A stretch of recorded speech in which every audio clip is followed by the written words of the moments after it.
BJP ಹೇಳಿತ್ತು ಇವತ್ತು ಪ್ರತಿಭಟನೆಯನ್ನ ಮಾಡ್ತೀವಿ, ವಿಧಾನಸೌಧಕ್ಕೆ ಮುತ್ತಿಗೆ ಹಾಕುವಂತ ಕೆಲಸವನ್ನ ಮಾಡ್ತೀವಿ ಸುವರ್ಣಸೌಧಕ್ಕೆ ಅಂತ ಬಿಜೆಪಿ ಅವರು ಹೇಳಿದ್ರು. ಅದೇ ನಿಟ್ಟಿನಲ್ಲಿ ಇವತ್ತು ಪ್ರತಿಭಟನೆಯನ್ನ ಮಾಡ್ತಾ ಇದ್ದಾರೆ. ರಾಜ್ಯ ಸರ್ಕಾರದ ವಿರುದ್ಧ ಬಿಜೆಪಿ ರಣಕಹಳೆಯನ್ನ ಮೊಳಗಿಸಿದೆ. ಕೆಲವೇ ಕ್ಷಣಗಳಲ್ಲಿ ಸುವರ್ಣಸೌಧಕ್ಕೆ ಬಿಜೆಪಿ ಮುತ್ತಿಗೆ ಹಾಕೋಕ್ ಮುಂದಾಗ್ತಾ ಇದೆ. ರೈತರನ್ನ ಬೆಂಬಲಿಸಿ ಬಿಜೆಪಿ ನಾಯಕರು ಪ್ರೊಟೆಸ್ಟ್ ಅನ್ನ ಮಾಡ್ತಾ ಇರೋದು. ಅತ್ತ ಕಲಾಪದಲ್ಲಿ ಬಿಸಿ ಚರ್ಚೆ, ಇತ್ತ ಹೊರಗಡೆಗೆ ಪ್ರತಿಭಟನೆಯ ಕಾವು. ಹಸಿರು ಶಾಲನ್ನ ಧರಿಸಿ ಪ್ರತಿಭಟನೆಯಲ್ಲಿ ಭಾಗಿಯಾಗಿದ್ದಾರೆ. ರಾಜ್ಯ ಸರ್ಕಾರದ ವಿರುದ್ಧ ಬಿಜೆಪಿ ರಣಕಹಳೆಯನ್ನ ಮೊಳಗಿಸಿದೆ. ಕೆಲವೇ ಕ್ಷಣಗಳಲ್ಲಿ ಸುವರ್ಣಸೌಧಕ್ಕೆ ಮುತ್ತಿಗೆ ಹಾಕೋಕ್ಕೂ ಕೂಡ ಈಗ ಸಿದ್ಧತೆಯನ್ನ ನಡೆಸಿದ್ದಾರೆ.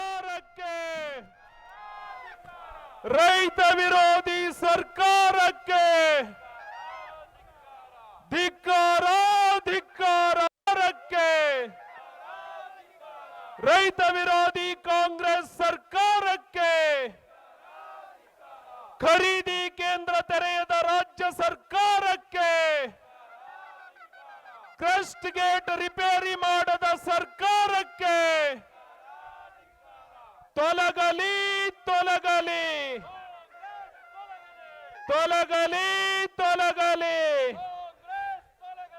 ತೊಲಗಲಿ, ತೊಲಗಲಿ. ಈಗ ದೊಡ್ಡ ರೀತಿಯಲ್ಲಿ ಹೋರಾಟವನ್ನ ಮಾಡಕ್ ಮುಂದಾಗಿದ್ದಾರೆ ಬಿಜೆಪಿ ನಾಯಕರು. ರೈತರಿಗೆ ಬೆಂಬಲವನ್ನ ವ್ಯಕ್ತಪಡಿಸಿ ರೈತರ ಪರವಾಗಿ ಹೋರಾಟವನ್ನ ಮಾಡಕ್ಕೆ ಮುಂದಾಗಿರೋದು. ಸರ್ಕಾರಕ್ಕೆ, ರೈತ ವಿರೋಧಿ ಸರ್ಕಾರಕ್ಕೆ ಧಿಕ್ಕಾರ, ಧಿಕ್ಕಾರಕ್ಕೆ, ರೈತ ವಿರೋಧಿ ಕಾಂಗ್ರೆಸ್ ಸರ್ಕಾರಕ್ಕೆ. ಒಂದು ವೇಳೆ ಮೋದಿಯವರು ಇಲ್ಲದೆ ಇದ್ದಿದ್ರೆ, ನಿಮ್ ತರನೇ ರೈತರ ಪಾಲಿಗೆ ಬದುಕಿಲ್ದೆ ಇದ್ದಿದ್ರೆ, ಒಂದು ಚೀಲ DAP ಬೆಲೆ 4073 ರೂಪಾಯಿ ಆಗ್ತಾ ಇತ್ತು. ನೀವು ನಮಗೆ ಪ್ರಶ್ನೆ ಮಾಡ್ತೀರಿ, ನಿಮ್ಮ ಕಾಂಗ್ರೆಸ್ ಸರ್ಕಾರ ಕೇಂದ್ರದಲ್ಲಿದ್ದಾಗ ಕೃಷಿ ಬಜೆಟ್ ಇದ್ದಿದ್ದು ಕೇವಲ 27,000 ಕೋಟಿ. ಇವತ್ತು ಮೋದಿ ಅವರು ಕೃಷಿಯ ವಲಯಕ್ಕೆ ಬಜೆಟ್ನಲ್ಲಿ ಘೋಷಣೆ ಮಾಡಿರೋದು 1,37,000 ಕೋಟಿ. ನೀವು ಹೇಳ್ತೀರಿ ಬಿಜೆಪಿ ಸರ್ಕಾರ ಏನ್ ಮಾಡಿದೆ ಅಂತ ಹೇಳಿ.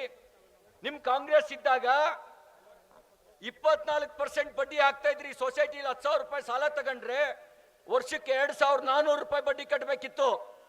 ಇವತ್ತು 5 ಲಕ್ಷ ರೂಪಾಯಿವರೆಗೂ ಬಡ್ಡಿ ರಹಿತ ಸಾಲ. ಇದು ಬಿಜೆಪಿ ಸರ್ಕಾರ ಮಾಡಿದ್ದಲ್ವಾ? ನೀವು ಇವತ್ತು ಬಿಜೆಪಿ ಸರ್ಕಾರ ಏನ್ ಮಾಡಿದೆ ಅಂತ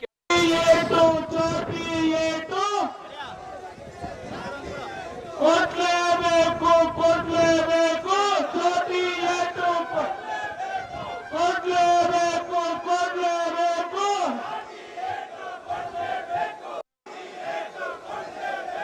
ಭ್ರಷ್ಟ ಕಾಂಗ್ರೆಸ್ ಸರ್ಕಾರಕ್ಕೆ, ಭ್ರಷ್ಟ ಕಾಂಗ್ರೆಸ್ ಸರ್ಕಾರಕ್ಕೆ,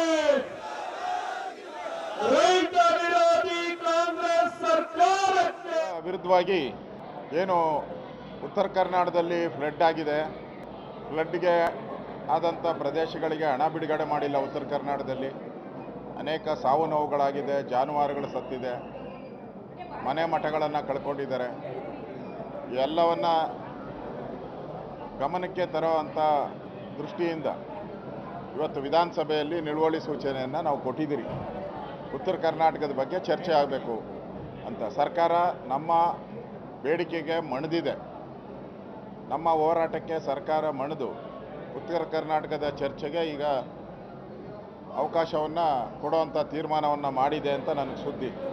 ಆದರೆ ಕ್ವಶನ್ ಅವರ್ನೂ ಕೂಡ ಬದಿಗಿಟ್ಟು ಉತ್ತರ ಕರ್ನಾಟಕದ ಚರ್ಚೆ ಆಗಬೇಕು.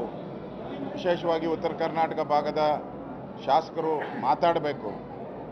ಆ ದೃಷ್ಟಿಯಿಂದ ನಾವೇನು ಬೇಡಿಕೆ ಕಳೆದ ಒಂದು ವಾರದಿಂದನೂ ಕೂಡ ಸರ್ಕಾರದ ಮೇಲೆ ಒತ್ತಡಗಳನ್ನು ಹಾಕಿದ್ರಿ.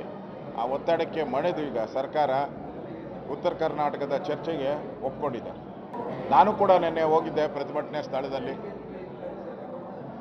ಇವತ್ತು ಬಿಜೆಪಿಯ ಮುತ್ತಿಗೆ ಕಾರ್ಯಕ್ರಮನೂ ಕೂಡ ಇದೆ. ಸುವರ್ಣಸೌಧಕ್ಕೆ ಮುತ್ತಿಗೆ ಹಾಕುವಂಥದ್ದು, ರೈತರ ಪರವಾಗಿ ನ್ಯಾಯ ಕೊಡಿ ಅಂತೇಳಿ ನಮ್ಮ ರಾಜ್ಯದ ಅಧ್ಯಕ್ಷರಾದ ವಿಜಯೇಂದ್ರ ಅವರು, ನಮ್ಮೆಲ್ಲ ಪ್ರಮುಖರು ಹೋಗ್ತಾ ಇದ್ದಾರೆ. ನಾನು ಕೂಡ ಹೋಗಬೇಕಾಯಿತು.